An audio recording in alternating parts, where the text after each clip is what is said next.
Judá, ele não podia ser levita, nem podia ser sacerdote, mas ele se torna um sacerdote e na casa de Mica ele tem imagens, deuses, e essa é a casa de adoração lá na casa de Mica. Estranhamente, Mica pertence ao povo do Senhor, mas naqueles dias ela fazia o que achava que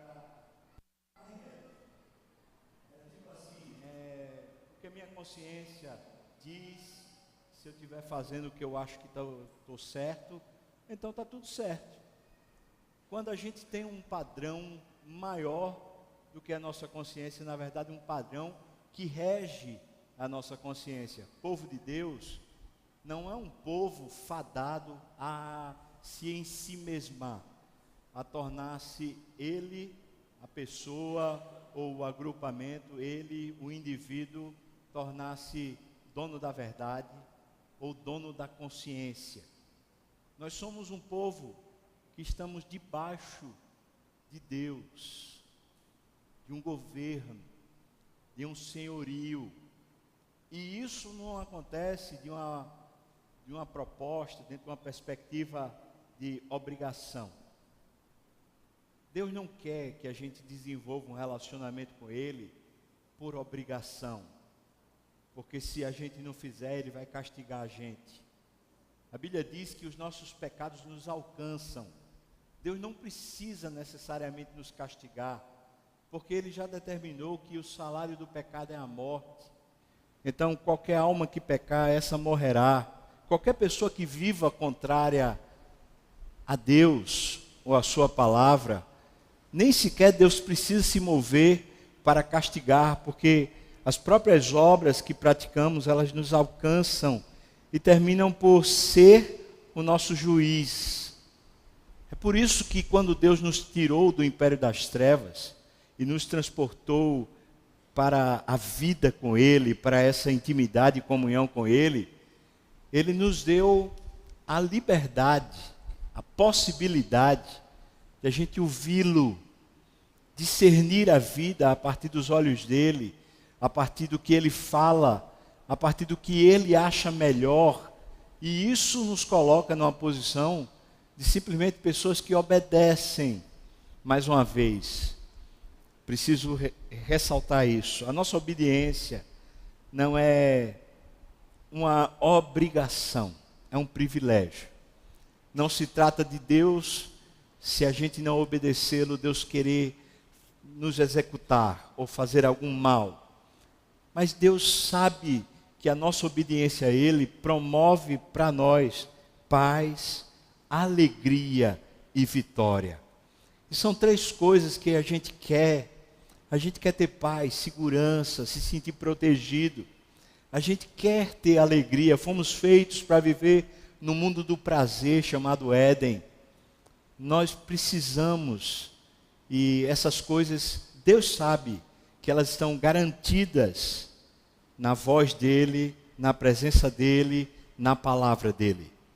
E quando nos desviamos da presença dEle, da voz dEle, da palavra dEle, e quando, mesmo sem perceber, nós desobedecemos a sua palavra, desrespeitamos a sua presença, nós cavamos uma cova e nós caímos nessa cova, porque tornamos a nossa vida um terreno minado.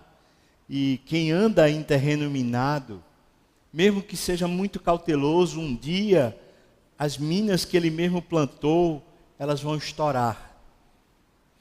Espiritualidade líquida foi o tema que a gente achou para desenvolver a ideia que a gente vai encontrar no livro dos Juízes. Essa espiritualidade de cada um fazer aquilo que é conveniente para si e achar que ao fazer o que é conveniente, desde que a sua consciência não lhe acuse, está tudo certo. Isso é um retrato do nosso dia, o nosso tempo.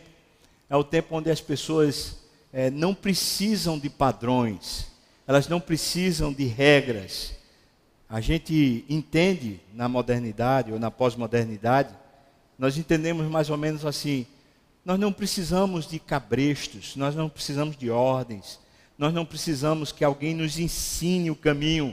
Nós precisamos ser aceitos, precisamos ser amados, nós precisamos ser abrigados, acolhidos. E conquanto precisemos mesmo ser aceitos, amados e acolhidos, nós não seremos aceitos, amados e acolhidos na medida em que vivemos contrário a Deus ou contrário à vida que Deus descreveu na sua palavra. Então, por mais que queiramos ser recebidos, acolhidos, amados, nós não seremos, porque nós rejeitamos com as nossas práticas. Queremos uma coisa, mas vivemos contra aquilo que queremos.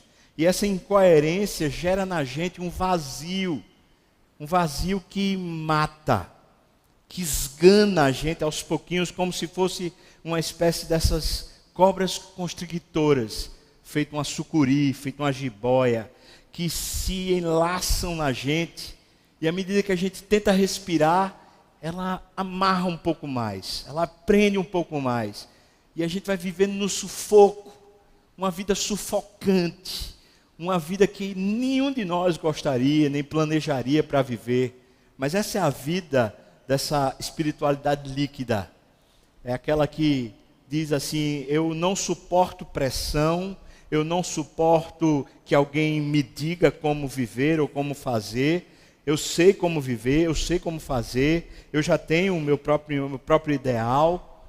E essa pessoa, sem perceber, ela está debaixo de um sistema maligno que lhe oprime e que lhe mata. E vai matar.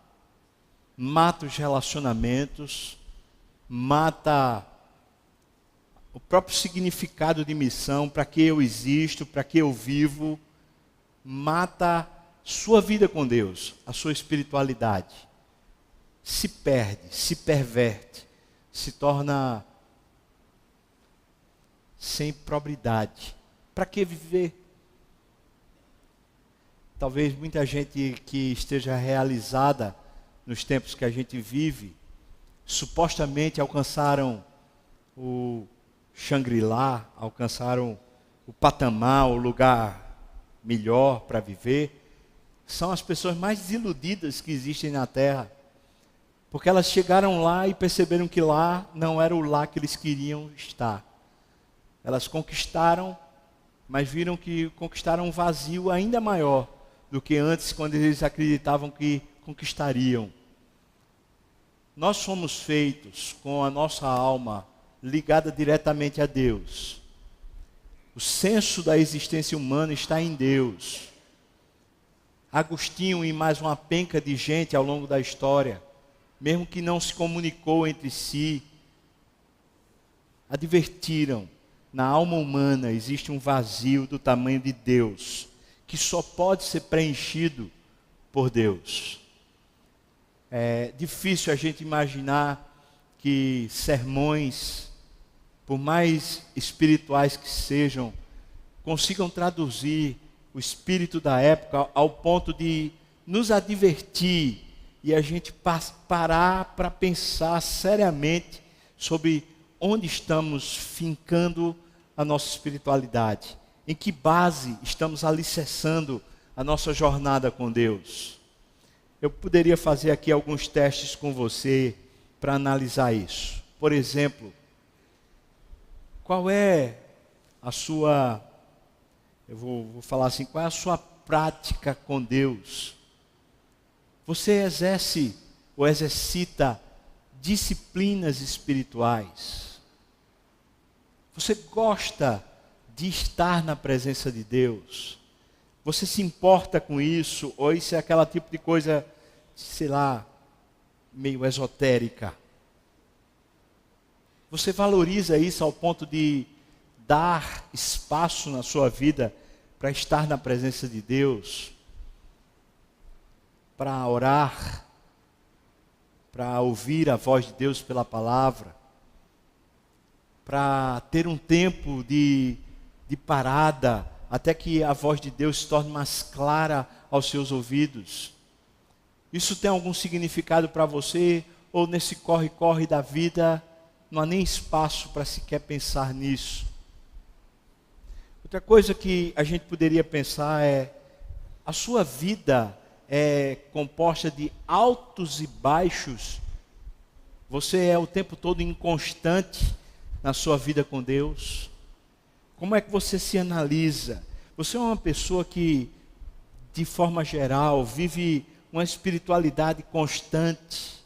Alguém que, mesmo quando está passando pelas lutas, pelas tentações, você percebe a presença de Deus, o amor de Deus lhe guardando? Ou você é uma pessoa que tem hora que você diz assim, rapaz, agora eu estou vivendo o melhor de Deus. E depois você diz, agora eu acho que eu me perdi. Aquela pessoa que é cheia de altos e baixos. Como é que são seus relacionamentos interpessoais? Eu estou tentando analisar com você, para você mesmo diagnosticar a sua alma. Seus relacionamentos interpessoais, eles são pautados no amor bíblico. Ou seja, você tem coragem de amar o seu irmão, mesmo quando ele está errado, mesmo quando ele está em pecado? Você tem coragem de amar o seu irmão ao ponto de mostrar para ele que ele está em pecado, que ele está errado e que ele, vivendo daquela forma, ele se destruirá? Ou você é tão egoísta ao ponto de, quando você vê seu irmão sofrendo ou passando por uma vida, sei lá, distante de Deus, você simplesmente diz assim, eu não tenho nada a ver com isso? Bom, depois ele volta, sei lá. Pensa que não, mas as nossas relações interpessoais, elas revelam muito o nosso amor a Deus, porque se dissemos que amamos a Deus a quem não vemos, e não amamos aos nossos irmãos a quem vemos, nós somos mentirosos. Ou seja, se o nosso amor para com o próximo não é relevante de fato, não habita numa prática de redenção, de reconquista para Deus, então, irmãos, nossa espiritualidade é uma espiritualidade do toma lá da cá. É a expressão talvez da nossa própria vida relacional. A gente quer os outros para se beneficiar e não para servir. Tudo isso são maneiras da gente começar a analisar que tipo de vida a gente tem vivido com Deus. Não se trata apenas da gente ter uma vida litúrgica. A gente vem para a igreja, a gente vem para reuniões de oração, a gente vem para ministérios, mas se trata de uma espiritualidade, de uma coisa que é transcendental, de uma coisa que é uma relação íntima, seu interior ligado a Deus, e isso importando em práticas que são uma cosmovisão, que interagem com o todo da sua vida, que interagem com a sua profissão, que interagem com as festas que você vai, que interagem com seus círculos sociais, que interagem com a sua família, que interagem com o culto da igreja, que interagem com tudo. Uma vida com Deus real. Não uma vida com Deus litúrgica, que se apresenta aqui e ali em determinadas ocasiões, que nós achamos que aquelas ocasiões são com Deus, mas o resto da vida é comigo mesmo, ou com os meus botões e os meus interesses. Pense nisso, porque inadvertidamente, vivendo nos fins dos tempos como vivemos, que foi inaugurado depois que Jesus subiu aos céus, e até a volta do Senhor, nós vivemos nesse intervalo de tempo chamado fins dos tempos. Nesse período, nós somos conduzidos a uma arrogância, a uma jactância.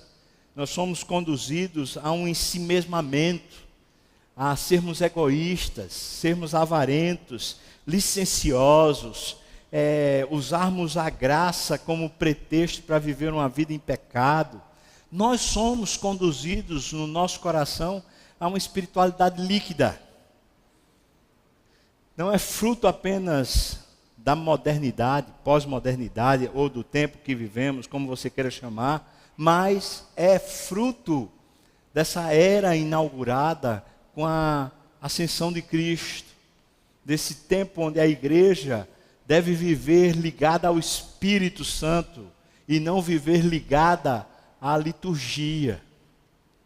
Eu e você somos desafiados a olhar o mundo e ver Deus. Nós somos desafiados ao nosso coração respirar o Evangelho e a gente reinterpretar as nossas emoções à luz de uma sentença divina. E a sentença é essa: Deus me amou até a morte. Deus me amou até o fim. Deus morreu, ou se deu, melhor dizendo, se deu por mim. Eu sou amado. Eu sou valorizado por Deus, não pelo que eu sou, mas pelo que Ele quis me dar de valor. Ele me deu um valor que eu não tinha. Ele me deu o valor da vida do filho dele.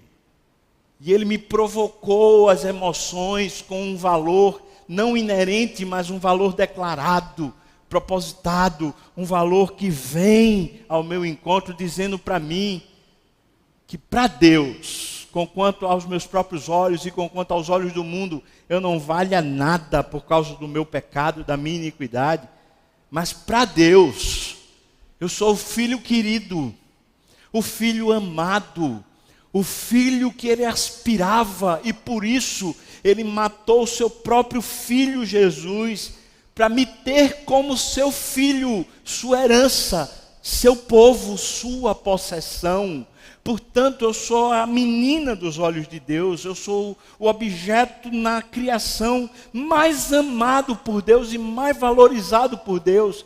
E à luz dessa sentença, dessa coisa que valoriza tudo ao meu redor, que torna tudo límpido e real e concreto, essa presença de Deus de amor, que me resgata para si mesmo, que não me deixa cativo das minhas emoções dentro do meu coração, mas me leva de volta ao altar, onde eu me apresento a Deus. À luz dessa sentença, o mundo é real, a espiritualidade, ela se apresenta olhando para Deus, em qualquer evento, em qualquer história, querendo a voz de Deus para discernir os caminhos.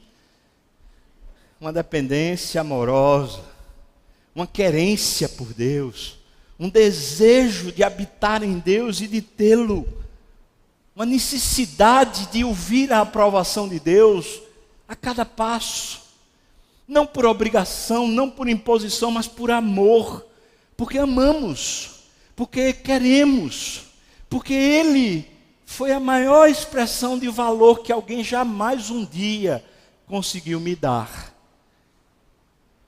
Uma espiritualidade baseada nele, baseada na palavra, baseada na aliança, não uma espiritualidade baseada no ego, baseada em mim, baseada no que eu quero, nas minhas aspirações. Pessoas que se resolvem, bem resolvidas, não são as pessoas que não passaram por traumas, nem as pessoas que foram de alguma maneira cercadas e protegidas contra as intempéries da vida. Pessoas bem resolvidas são pessoas que aprenderam a ver para si mesmas o valor que Deus deu a elas, não o valor que elas pretendem que os outros tragam para si, e também não o valor que elas mesmas adquiriram à medida que elas fizeram conquistas e empreendimentos na vida. Um valor dado, mas recebido. Um valor que vem em forma de perdão, mas que se expressa em forma de amor. Uma coisa que vai para além da razão, porque ela é maior do que a razão. Discerne a razão, forma a razão, gerando consciência dependente e não consciência autoexistente. Uma realidade maior, a realidade de Deus. Nós somos chamados para viver no mundo de Deus, não no mundo das ideias, não no mundo da abstração, no mundo da concretude, onde Deus é Senhor de tudo, onde Deus é tudo em todos, onde Deus e a sua palavra cria o universo, onde Deus é Senhor e não apenas um bocó, como muitas vezes nós tratamos, como se Ele fosse apenas uma espécie de lixeiro, para a gente regurgitar, vomitar as nossas enfermidades. Ou como se Deus fosse uma espécie de gênio da lâmpada, onde a gente busca Ele para adquirir coisas. Uma espécie de ser sem existência própria, sem glória própria, sem valor próprio. Um Deus criado à nossa imagem e não a gente criada à imagem dele. Sabe, irmãos, sermos resgatados disso, resgata toda a existência da gente. Abra sua Bíblia, por favor, em Juízes capítulo 18, senão eu vou fazer o sermão todinho sem nem sequer ler o texto. Juízes capítulo 18, história da tomada de uma cidade chamada Laís, que esse povo de Dan, filho de Israel, filho de Jacó, que ainda não tinha possessão, não tinha ainda herança, não tinha ainda a sua terra, parece que quer aquela cidade lá, a cidade de Laís. Vou pedir para você então, prestar bastante atenção nessa leitura, e se for possível, vamos fazer essa leitura de forma orquestrada. A gente lê um texto, vocês leem outro, e assim a gente vai lendo. Então, vou ler os versículos ímpares e peço a você que com bastante atenção, botando a voz para fora, leia os versículos pares, tá bom? Naqueles dias não havia rei em Israel, e a tribo dos danitas buscava para si herança em que habitar, porquanto até aquele dia entre as tribos de Israel não lhe havia caído por sorte o seu lugar, a sua herança.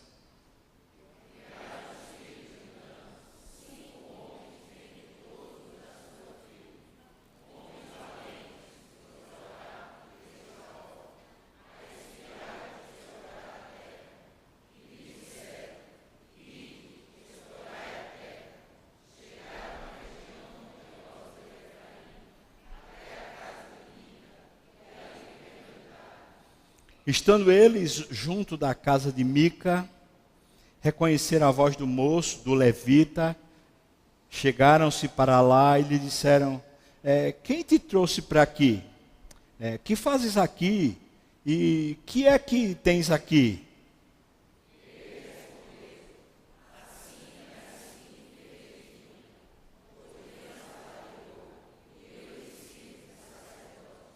Então lhe disseram: olha, consulta a Deus para que saibamos se prosperará o caminho que levamos.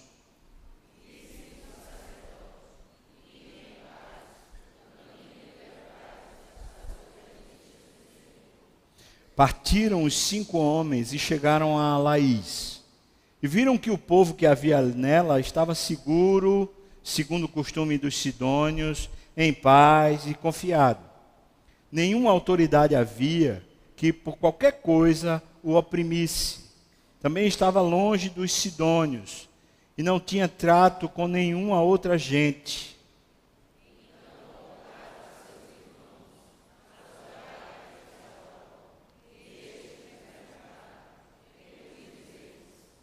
Eles disseram: disponde-vos e subamos contra eles, porque examinamos a terra, e eis que é muito boa. Estais aí parados? Não vos demoreis em sair para ocupardes a terra.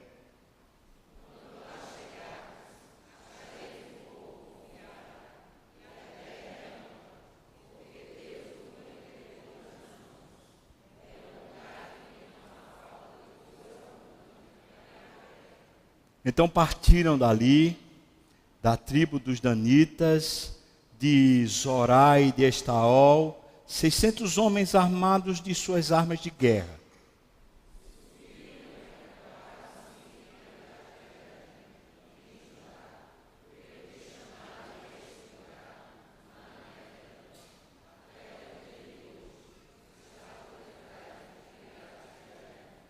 Dali passaram a região montanhosa de Efraim e chegaram até a casa de Mica.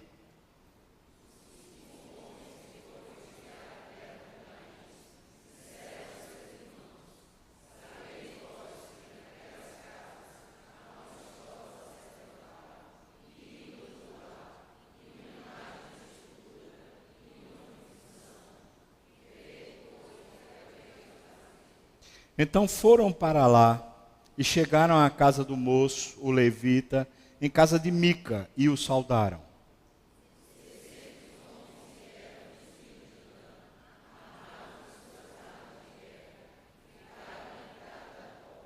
Porém, subindo os 5 homens que foram espiar a terra, entraram e apanharam a imagem de escultura, apanharam a estola sacerdotal, apanharam os ídolos do lar e a imagem de fundição, ficando o sacerdote em pé, à entrada da porta, com os 600 homens que estavam armados com as armas de guerra.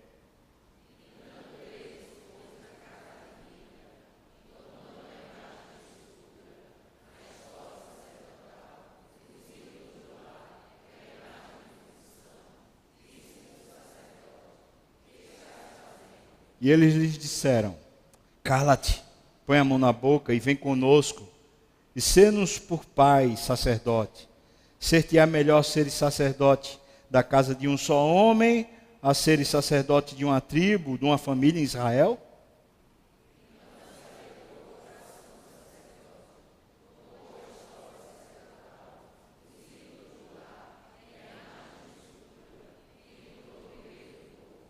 Assim, viraram, e tendo posto diante de si os meninos, o gado e os seus bens, partiram.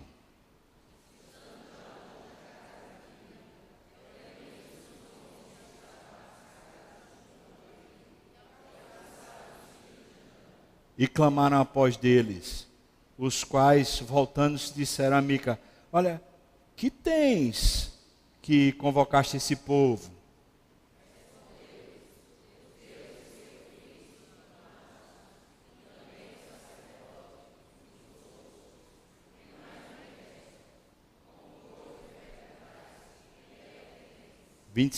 Porém os filhos de Dan lhe disseram: não nos faça ouvir a tua voz, para que porventura homens de ânimo amargoso não se lancem sobre ti, e tu percas a tua vida e a vida dos da tua casa.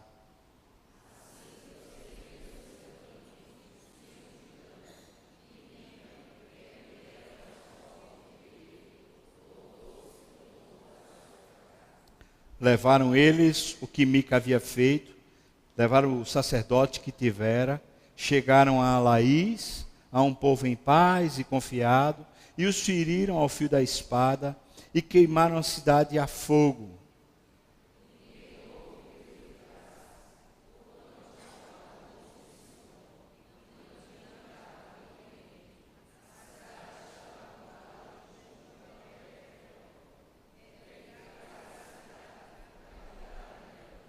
E chamaram a cidade de Laís de Dan, segundo o nome de Dan, seu pai, que nascera a Israel.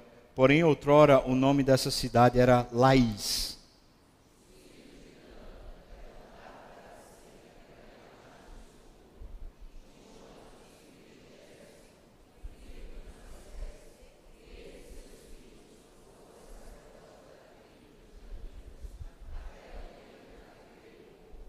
Assim, pois, a imagem de escultura feita por Mica estabeleceram para si todos os dias que a casa de Deus esteve em Siló. Vamos orar, irmãos. Pai, aplica essa palavra ao nosso coração. Ajuda-nos, porque somos pecadores e pequenos e frágeis, de maneira tal que por mais que a gente leia, a gente não consegue se apropriar, senão por meio do Teu Espírito. Por favor, nos ajude, Deus, de alguma maneira que essa palavra alcance o nosso coração, no nome de Jesus, amém. Vou tentar explicar com poucas palavras o que esse texto todo conta. A tribo de Dan ainda não tinha terra, não tinha ainda um local. As demais tribos de Israel já tinham conseguido achar o seu local. Deixa eu voltar aqui o mapa. Aqui dá para você ter uma ideia. Você está vendo ali o território de Dan. Esse território ainda não existia naqueles dias. Esse território foi depois dado à tribo de Dan. Como eles estavam sem território, essa tribo toda, então eles estavam procurando um lugar para se instalar. Eu quero dizer que você precisa saber que o que eles estão fazendo é lícito, é bíblico. Deus, quando os introduziu na terra, Deus disse que daria possessão a cada uma das tribos. E a cidade de lá de cima, o outro mapa mostra, a cidade de Laís, a cidade de Dan, que ficava, conforme o texto bíblico, na região de Sidom. Os sidônios eram uma região que depois ficou chamada como Fenícia, e depois a Ciro-Fenícia, a região que hoje é a Síria, o Líbano, essa região que hoje está em guerra lá e está havendo tanta temeridade, o Estado Islâmico, tudo, essa coisa toda, essa região, os sidônios, que são os fenícios, eles também são cananitas, ou seja, eles fazem parte daquele povo que Deus disse que Israel deveria tomar como propriedade. Portanto, essa parte da terra era a parte de Israel, que Israel deveria tomar como herança. Acontece que depois que a maioria das tribos se instalaram, as outras tribos deixaram para lá, e Dan ficou sem terra. E eles estão fazendo mais ou menos o que eles viram Moisés fazer. Mandaram os espias visitar, onde é que a gente vai achar um local para ser a nossa terra, para ser a nossa casa. E os espias disseram, olha, a gente viu uma região bem ao norte, essa região é uma região boa. E de fato, irmãos, assim, Deus me deu o privilégio de ir até bem ao norte de Israel, naquela região da Cesareia de Filipos, e é impressionante a beleza daquela região. Não é uma região desértica, é uma região com muita água, uma região com um clima muito agradável, parece Europa. E eles acharam essa região e falaram assim, e sabe o que é mais incrível? Que o povo que está lá é um povo pacífico, é um povo que não tem ligação direta com os sidônios, mesmo que eles façam parte dos sidônios, eles não têm uma comunicação boa, tão desprotegidos, é fácil. Vamos lá tomar essa terra. Até aqui, aparentemente, o texto está seguindo uma coerência com a cronologia. Ou seja, eles estão tomando posse daquilo que seria a herança de Deus. Mas aí, nesse contexto, aparecem as histórias intrigantes. Essas histórias intrigantes são aquelas que a gente precisa parar e mergulhar. Óbvio, eu tenho aqui 15 minutos para poder falar dessas histórias, eu não tenho nem como desenvolvê-las. Mas fica aqui a dica, quem sabe você pode ler, prestando bastante atenção, talvez pegue um mapa assim, você vai geograficamente se situando, colocando mais ou menos assim, como é que as coisas aconteceram. Então, o que foi que aconteceu? Essa tribo, quando começou a subir em direção a Laís, cidade de Laís, eles chegaram naquele lugar onde, na tribo de Efraim, onde Mica morava. E quando eles viram que na casa de Mica havia um sacerdote, havia um lugar de culto, sendo o povo de Dan um povo que vivia na sua época, conforme os seus próprios hábitos e costumes, conforme a sua própria consciência, porque eles não seguiam a um governo divino, eles tinham uma espiritualidade líquida. O que é que eles fazem? Eles vão até o sacerdote de Mica, que não é sacerdote de verdade, porque não era da tribo de Levi, ou seja, esse engodo que Mica tinha criado, porque quem ungiu esse sacerdote foi Mica. Mica não era ninguém para ungir sacerdote, ou seja, estava tudo errado já. Mas aí eles chegam, quando eles veem um sacerdote, estola sacerdotal, quando eles veem uma casa de deuses, eles falam, opa, aqui a gente tem que ter reverência. Essa espiritualidade que não está ligada a uma reverência para o Deus que criou os céus e a terra, mas está reverente com coisas aqui na terra. É impressionante como pessoas têm reverência com o pastor, ou seja, se o pastor estiver presente não faz determinadas coisas, mas não tem reverência com Deus. Ou seja, se não tiver ninguém olhando, eu faço do jeito que eu quiser, eu digo o palavrão que eu quiser, eu vivo do jeito que eu quiser, afinal de contas ninguém está vendo. É mais ou menos isso. Eles vão lá e dizem, opa, aqui tem uma casa, tem um negócio aqui, um altar, tem um sacerdote, vamos consultar a Deus. É uma oportunidade. A consulta é muito interessante o jeito que é descrito pelo Espírito Santo. Diz assim, vamos consultar para saber que o caminho que levamos, Deus aprova. Veja, não é consultar Deus, qual é o caminho, mas estamos levando esse caminho, Deus, o Senhor aprova? Isso gera uma dúvida, será que se Deus dissesse não aprovo, será que eles continuariam? Uma vez que era uma consulta meio que irrelevante, afinal de contas o caminho já estava posto. Outra coisa que eu acho que é importante a gente pensar, é se Deus tinha mandado tomar a terra, e se aquela área era a terra que Deus tinha mandado tomar, ainda tinha que consultar o sacerdote, ou seja, a pura e simples obediência à vontade de Deus, à palavra de Deus, já não era caminhar na presença de Deus, já não era obedecer à voz de Deus. É impressionante como a religião líquida, essa espiritualidade líquida, sempre está procurando sacerdotes para aprovação. Ou seja, eu estou vivendo um caminho. Mesmo quando eu estou obedecendo a palavra, eu preciso consultar alguém que seja, entre aspas, mais espiritual, para poder me dizer se eu estou certo ou se eu estou errado. É impressionante porque não se vive baseado nas escrituras, se vive baseado ou na consciência pessoal ou na consciência do sacerdote, na consciência dos homens e das mulheres mais espirituais. E é nesse filão que muitas vezes entra uma espécie de discipulado. Alô, som? Uma espécie de discipulado moderno, que é um discipulado escravagista, é um discipulado falso, onde as pessoas ficam dependendo emocionalmente de outras para saberem se podem ou se não podem viver, fazer, executar. Eu posso namorar com fulano? Não posso? Eu posso ir para o cinema? Será que eu posso? Será que eu posso ir para aquele lugar? Como se as pessoas pudessem, as supostamente mais espirituais, pudessem dizer, esse é o caminho de Deus, esse não é, esse não é. Essa é uma espiritualidade fadada ao fracasso.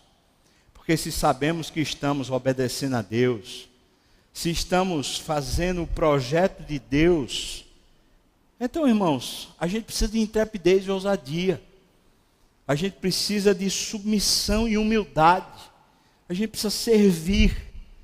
Mas quando a gente está num projeto próprio, e nesse projeto próprio a gente organiza as ideias bíblicas para poder dar uma referência, para dar uma aprovação no nosso projeto próprio, nós ficamos inseguros. Eu queria dizer para você que a melhor maneira de você saber se uma coisa é de Deus ou se não é quando você expõe, você deixa ela sobre a mesa e diz, Deus, se o Senhor quer, então, por favor, abre as portas, confirma a tua vontade, faz o teu caminho acontecer. Não depende da aprovação de homens, depende de Deus agir, depende do projeto de Deus se confirmar, e não da palavra de homens. Qual é esse sacerdote? O que é que ele pode consultar a Deus? O impressionante no texto é que quando esse povo de Dan, aqueles espias, falam lá com o sacerdote, eles dizem assim, olha, será que Deus vai ser favorável ao caminho que a gente tem já trilhado? E o texto não diz assim, que o sacerdote consultou o Senhor. O sacerdote simplesmente disse, vai, oxe, está tudo certo. Naquela época não era assim que acontecia. Se o sacerdote queria saber a vontade de Deus, ele ia consultar, Deus, é isso que o Senhor quer? Ora, Samuel, que é um dos últimos juízes dessa época, Samuel, que era um homem assim que vivia na presença de Deus, todas as coisas que ele tinha para fazer, ele antes ia e consultava a Deus. Imagina esse sacerdote de Mica, que é um mico, ou seja, que não era de verdade. Bom, vão-se embora, chegam lá, acham a cidade de Laís, eles voltam, então eles chamam o exército. Quando eles vão com o exército, eles passam de novo na área de Mica. E quando eles chegam lá, esse povo diz assim, rapaz, por que a gente não pega a estola sacerdotal, pega o sacerdote de Mica e também a gente pega os deuses? Vamos levar tudo. E Mica fica olhando e fala assim, e eu? Agora vocês vão me deixar sem nada? Rapaz, eu fiz o meu altar, eu fiz o meu templo, eu fiz o meu sacerdote, Eu estou com uma vida ganha. Vocês não estão vendo não que eu já fiz todo o meu esquema para ter uma espiritualidade conforme o que eu acho que é certo? Agora vocês vêm, passam como um trator e arrebentam tudo. Eu estou dentro do meu esquema. Peraí, vocês estão acabando com minha vida. Eu tenho uma lição preciosa a respeito disso. O povo de Deus precisa saber que falsos altares, por mais que a gente crie dentro de uma lógica supostamente bíblica, falsos altares serão quebrados. Essa é a providência divina. Aquilo que nós criamos supostamente para Deus, mas na verdade foi um altar para o nosso ego, Deus fará questão de quebrar, porque Deus não aprova altares a nós mesmos, ou altares aos deuses dessa época, ou aquele que é de Deus, aquela pessoa que é de Deus, certamente terá os seus altares produzidos por si mesmo quebrados. É o que está acontecendo com Mica. Mas ele está lá protestando, então esse povo, esses 600 homens de guerra valentes dos danitas, falam assim: ô Mica, que história é essa? Está enfesado com o quê? É melhor tu se calar, voltar, porque senão tu vai perder a vida. Fica na tua, Mica. Mica fala: é mesmo. Fazer o quê? E volta. Sabe como eles conversam com aquele sacerdote de Mica, que vocês já ouviram aqui na semana passada, como esse homem tinha uma espiritualidade deturpada? Esses danitas falam o seguinte com aquele sacerdote: é o seguinte, homem, presta atenção. Você prefere ser sacerdote de uma casinha de nada aqui, ou você ser sacerdote de uma tribo toda? O que é que você acha? E foi agradável aos olhos desse sacerdote. A espiritualidade desse sacerdote é a espiritualidade do dinheiro. E eu queria pensar com você que essa conveniência do conforto, a conveniência do dinheiro, ela não é uma tentação apenas para pastores. E eu quero confessar para você que isso é uma tentação grande para pastores. E eu me incluo. Não é fácil, por exemplo, ser pastor da Igreja das Graças. Essa igreja, pela graça de Deus, ela é muito confortável. Um bom conselho, e falo isso na presença de Deus, Deus sabe. Homens de Deus no conselho. É bom ter reunião no conselho, agradável. A gente volta desafiado por Deus. Boa equipe pastoral, é bom estar com aqueles homens. A gente caminha bem, caminha na presença de Deus. É bom estar aqui no culto com vocês, povo que gosta de Deus, vive com Deus. E fora essa faceta, essa igreja tem recurso financeiro. Ou seja, é uma igreja distinta de muitas outras igrejas. E quem é pastor presbiteriano sabe que essa não é a realidade da maior parte das igrejas.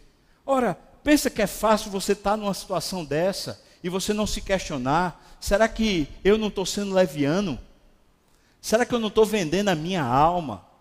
E só tem uma maneira de eu tratar disso, é dizendo para Deus: o Senhor está aqui, ó, toma no altar. A minha vida, a vida da minha família, o Senhor faça o que quiser.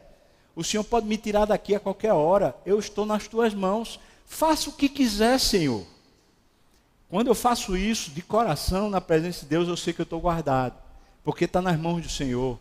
Está entregue ao Senhor.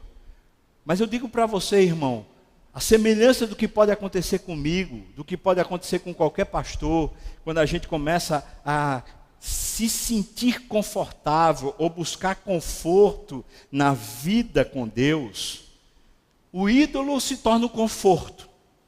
A gente passa a servir o conforto. E à medida que o conforto muda de mão, a gente muda de mão também. A gente deixa de servir a Deus. E pense nisso na sua própria vida. Hoje uma das coisas que tem acontecido é a mudança de trabalho. As pessoas mudam de empresa como quem muda de roupa. E não é porque a pessoa tenha tipo assim: eu estou nesse emprego, mas não é o emprego que eu gostaria, e quando aparecer a oportunidade do emprego que eu gostaria, eu vou. Não. É porque de fato é fluido. Ou seja, é sempre o que para mim me pareça mais compensatório. Eu estou pouco me lixando para qualquer outra coisa. Apenas estou me lixando para o meu conforto, para o meu status.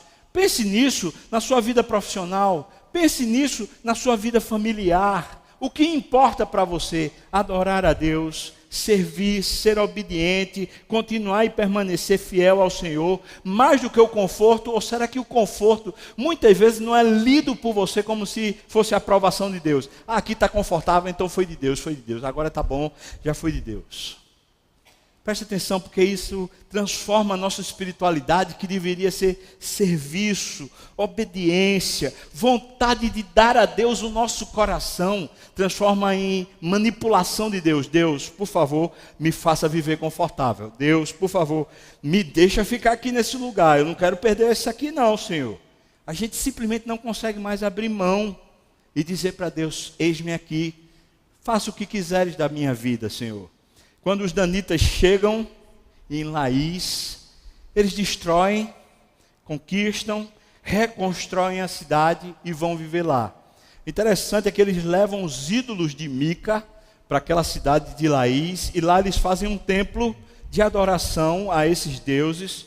E o sacerdote não é aquele sacerdote que veio da casa de Mica. Aquele sacerdote foi enganado pela própria vaidade. Como ele queria agora ser o sacerdote da tribo toda, quando ele chega lá em Dan, nessa cidade Laís, agora que ela está reedificada, os danitas chamam o real sacerdote para ser o sacerdote deles. E é interessante porque eles chamam o neto de Moisés. Moisés era levita, Moisés era sacerdote.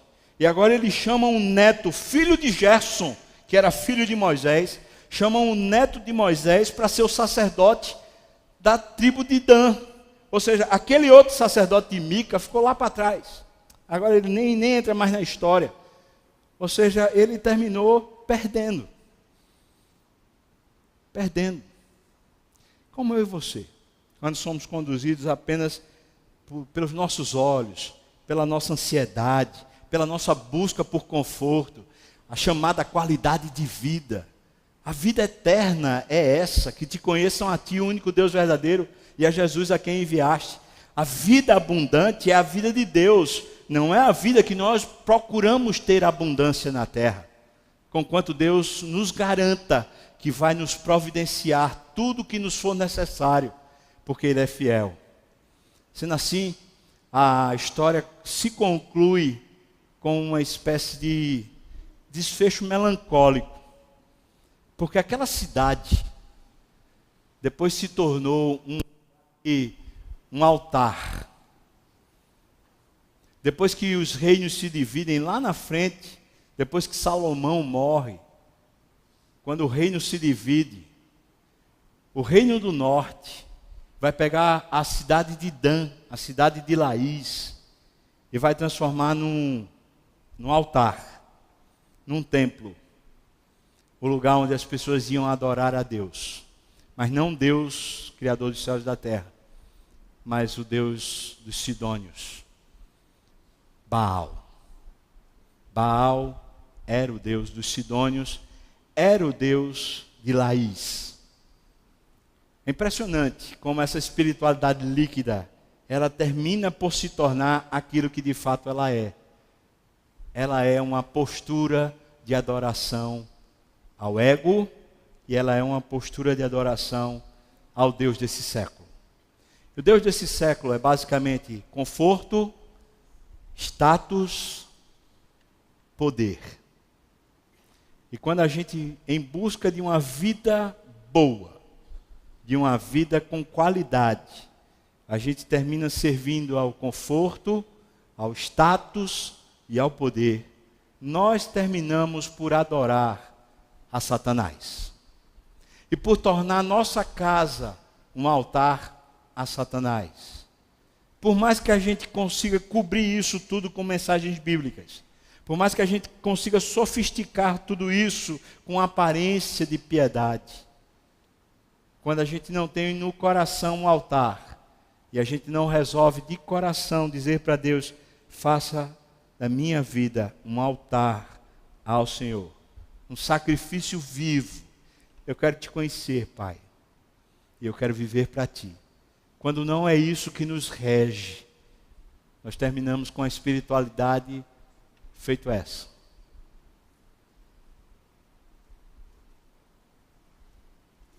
1 uma espiritualidade autodestrutiva. Vamos orar. Eu tenho um desafio óbvio desse texto, dessa pregação, que é um desafio para mim, que é me entregar ao Senhor. E dizer ao Senhor: eis-me aqui, Senhor. Eu quero te obedecer, eu quero cumprir o teu propósito, eu quero ouvir tua voz, eu quero viver para ti, Senhor. Irmão, se você está ouvindo isso e está dizendo no seu coração: Senhor, eis-me aqui, eu quero viver para ti, fazer o que tu queres, cumprir o teu propósito. Queria convidar você a ficar de pé, para a gente orar junto, dizendo: eis-me aqui, Senhor, faz da minha vida um instrumento para a tua glória, para o teu altar, para o teu louvor. O sacrifício vivo, santo e agradável a Deus. Faz da minha vida, Senhor. Ó Deus, tu sondas e conheces. Sabes o deitar e o levantar. Tu sabes as nossas imperfeições, inconstâncias, inseguranças. Sabes também o nosso orgulho, a vaidade. Se o Senhor não levasse em conta isso, então certamente o Senhor não estaria vendo quem de fato somos. Mas graças a Cristo, Senhor, e louvamos ao sacrifício dele, porque o Senhor, apesar de ver como somos, o Senhor nos limpou, nos purificou, nos santificou, nos entregou de volta ao lar, a ti mesmo, para vivermos a vida no Senhor. E não queremos, Senhor, sair disso. Não queremos sair da vida com o Senhor. Por isso eu te peço, ó Deus, toma a nossa vida no teu altar. Estamos de pé, oferecendo ao Senhor o nosso coração. Tua casa, Deus, habita nela. Faz aqui da minha vida, do meu corpo, das minhas ideias, do meu tudo, faz o teu altar. Glorifica o teu nome. Usa para a tua glória. Dá sentido à minha vida, dá sentido à vida dos meus irmãos.